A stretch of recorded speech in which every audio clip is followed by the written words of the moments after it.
The Democratic Party, we talk about them a lot. We're very critical. I think we're fair. But the Democratic Party is now trying their best because obviously Biden's polls are down under the water with the Titanic. It's not looking good for Biden. It's not looking good for Democrats in November.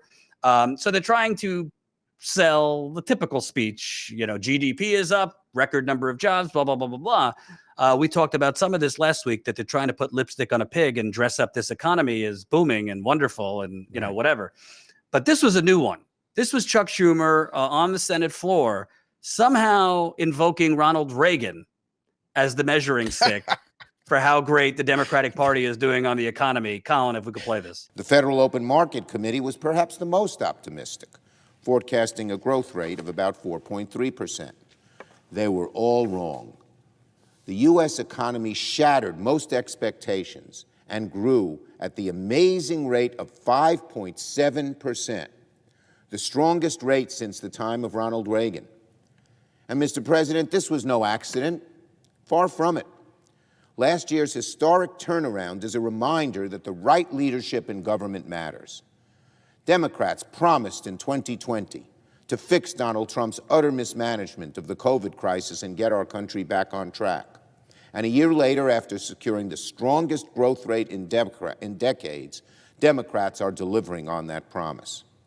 After Congress passed the American Rescue Plan, I said, help is on the way. And that help is getting America back on a path to normal.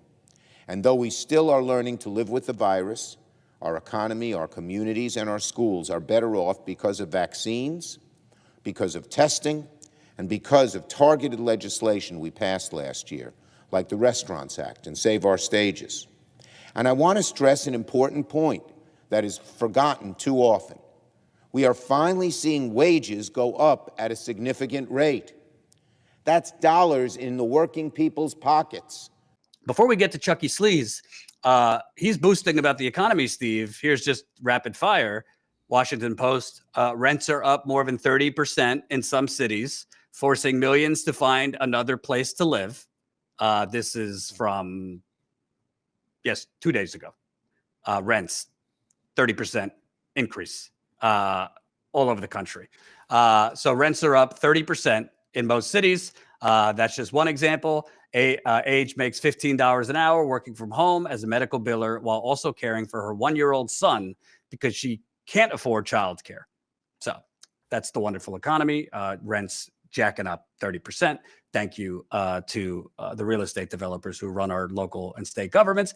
Then you have, Steve, we talked about this a couple weeks ago, a new poll, this is from NBC News, a new poll shows that 61% of those polled say their family's income is falling behind the cost of living on the economy while job creation is up and the unemployment rate is down. 61% of respondents in the poll say their family's income is falling behind the cost of living. So that's another way of saying can't keep up with expenses. Then we move on. Just 39% of Americans could pay for a $1,000 emergency expense. This is from last year. That's kind of along the same lines of, what was it?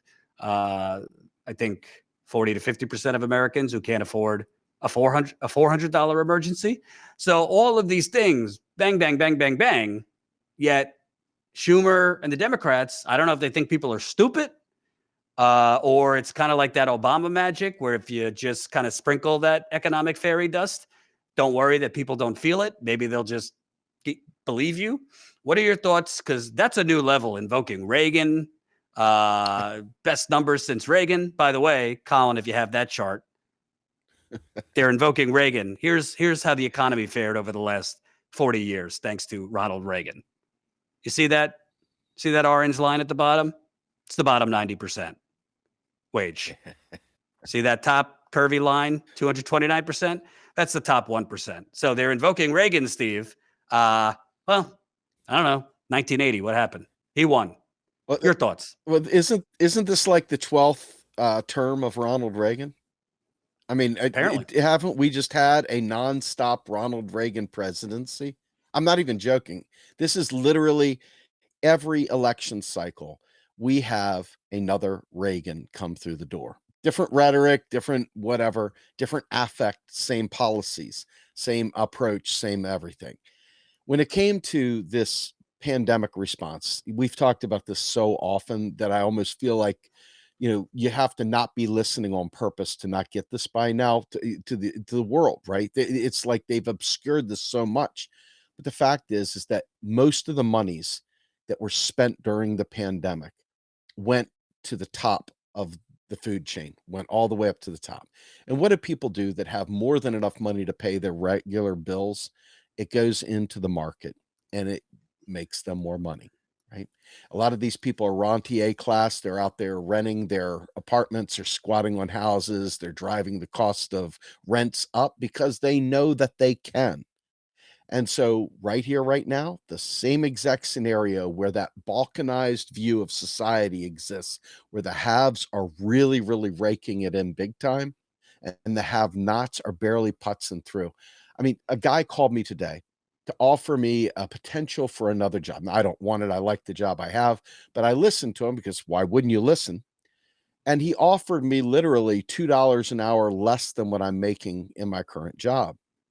And I said to him, I said, is this considered to be a good wage here? He goes, well, this is the highest wage that they're allowing us to give. Now, mind you, this is the same position. It's a contract position, and there's a set wage, and it is literally less money now than it was a few years back. How is that even possible?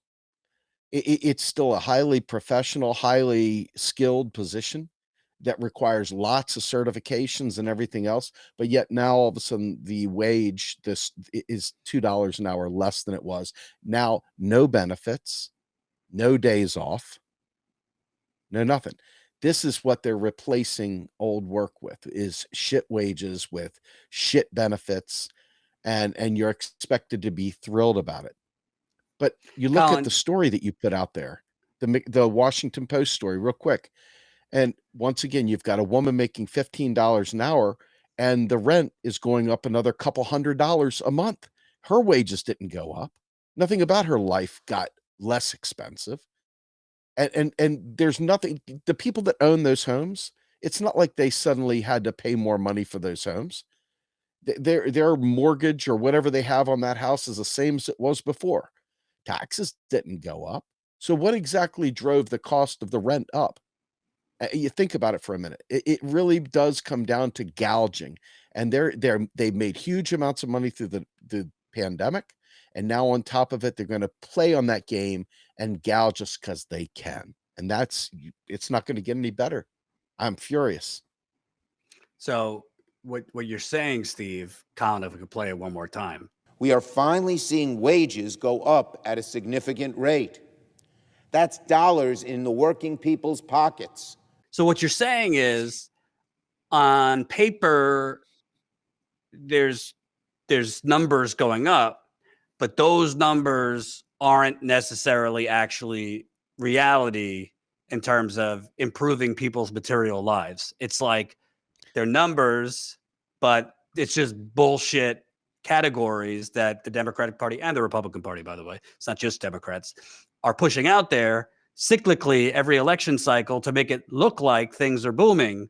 But in reality, apartment prices are going up, home prices are going up, food prices are going up, everything's going up, but the minimum wage is not going up. There's temporary measures. Oh, we temporarily gave you a child tax credit. That's gone. Hey, Yep. let's do a victory lap. We cut child poverty in half for 5 minutes. So it's just amazing to me. I genuinely think that Schumer and the Democrats think just using these kind of artificial categories, they could fool people into thinking things are actually good. So if you think about this, the measures that they're talking about, they are always done in aggregate. In other words, you're not taking away the top, you're not taking away the bottom. It's just the aggregate, this big honking pipe of information that says nothing about nothing. There's no stratification, there's no explanation of how class plays out into that overall big number. And that big number has gone up. Guess what?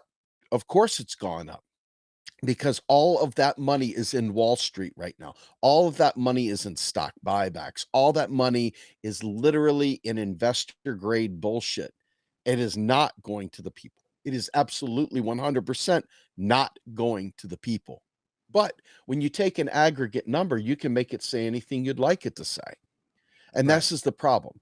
We need to really get into understanding what various levels are. Like that one chart you had that showed the very, very minuscule upgrade for the working class, while the executives and the rich, 220%. That this Mhm. is a chronic problem in this country. And it's not just, I want to get away from it just being gotchas, right? This is really super important. This is not an accident.